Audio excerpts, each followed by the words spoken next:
ఆకలితో ఉండిపోతే ఆకలితో ఉండిపోవడమే, ఆకలితో సొంత మొక్కలు తిన్నటువంటి పిల్లలు కూడా కొంతమంది ఉన్నారు. అది పిల్లలు తల్లిదండ్రులు చెప్తే ఆ తల్లిదండ్రులు ఎప్పుడో అడగడం, అడిగితే తొమ్మిది చేయడం వెళ్ళిపోతాడు, మళ్ళీ వెళ్ళొస్తాను.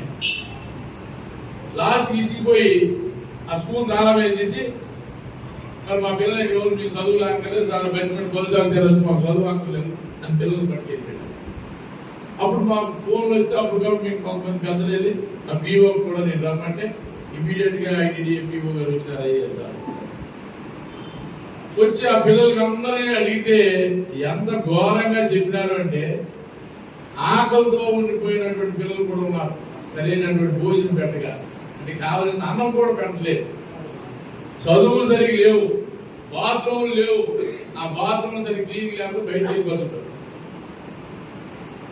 లాస్ట్కి మేమందరం వెళ్ళి ఇన్స్పెక్షన్కి వెళ్తే అది స్పాట్ లో అక్కడ ఉన్నటువంటి ఐటీడీపీ గారు హెచ్ఎం గారు సస్పెండ్ చేసి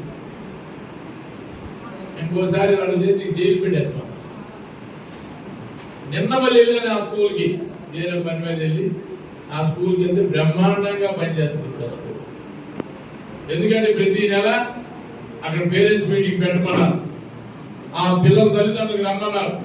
ఆ పిల్లల తల్లిదండ్రులు వచ్చి మాకు ఈ స్కూల్కి ఇది కావాలి అది కావాలి అని చెప్పి అడిగి కొన్ని గ్రాంట్స్ గవర్నమెంట్ దగ్గర డబ్బులు లేకపోతే వాళ్ళందరూ రేపు నేడు 7 క్లాసులు ఉన్నాయి, 2 గదులు ఉన్నాయి పెద్దవి. వాళ్ళందరూ ఒక నిర్ణయంకి వచ్చారు, సరే గవర్నమెంట్ ఎప్పుడు బిల్డింగ్ కడుతుందో మనం తల్లిదండ్రులు ఇక్కడ అందరం మనం పని చేసుకుంటూ ఉన్నాం, శుభ్రంగా దాన్ని కూర్చోండి.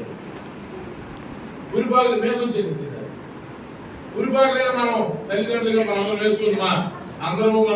అందరూ ఎప్పుడు ట్రైబుల్సే, లేబర్గా మంచి కత్తి అండి అడుగు పొలం తెలుసు కాబట్టి ఎదురుగాలు వాసాలు తెలుసుకోవడం మనందరం ఒక గర్వంగా మనం ఫీల్ అవ్వాలి, అంతే తప్ప బోరు కూర్చున్నట్టు మనం ఫీల్ అవ్వకూడదు. మనం చైర్మన్ అయిన వెంటనే నేను ఎంఈఓ గారికి వాళ్ళందరూ చెప్పాను, మన పొత్తులు మండలం తరఫున ఖచ్చితంగా ఇక్కడ విద్యా కమిటీ చైర్మన్ ఇవాళ అయిపోతున్నారండి.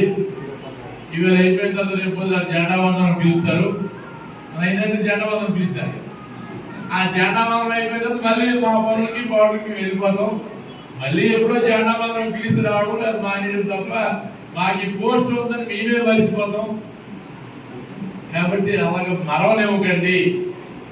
విద్యా కమిటీ చైర్మన్ గా మేమేమేం చెయ్యాలి, మా బాధ్యతలు ఏంటి, మా విధులు ఏంటి, మా అధికారాలు ఏంటి, మా సేవ ఏంటి, మేమేం చెయ్యాలి అని కార్యోన్ముఖులుగా చేసినటువంటి బాధ్యత మీరు తీసుకోండి, వెంటనే ట్రైనింగ్ పెట్టండి అని మనం చెప్పడం జరిగింది. ప్రభుత్వం వారు ఎప్పుడు ఇస్తారో లేదో తెలియదు కానీ మన మండలం తరఫున, మన మండల శాఖ తరఫున ఖచ్చితంగా మనం ఏర్పాటు చేసుకొని ఒక నిర్ణయానికి వచ్చి ఆవేళే చెప్పడం జరిగింది.